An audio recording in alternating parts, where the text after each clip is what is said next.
እግዚአብሔር ብርሃኔን መድኃኒቴን እዩ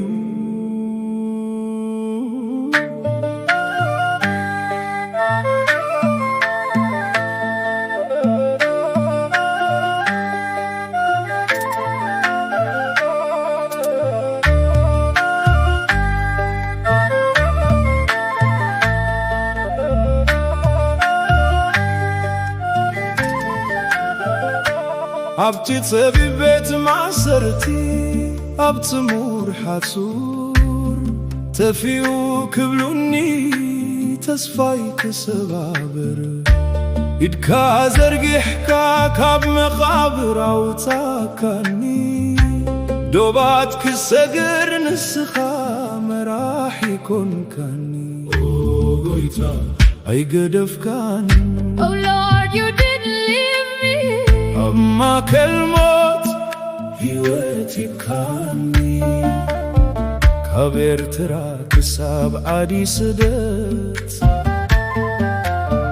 ምሳይ ነበርካ ናይ ተስፋይ ብርሃን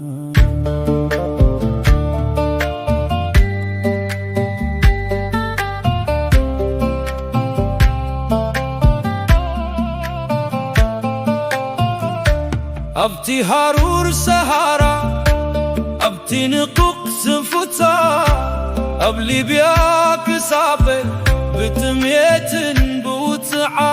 ማዕበል ክለዓል ኣብቲ ዓሚቕ ባሕሪ ኢድካ ሒዛትኒ ብዘገርም ተኣምሪ ጎይታ ኣይገደፍካኒ ኣብ ማእከል ሞት ሕይወት ይብካኒ ካብ ኤርትራ ክሳብ ዓዲ ስደት ምሳይ ነበርካ ናይ ተስፋይ ብርሃን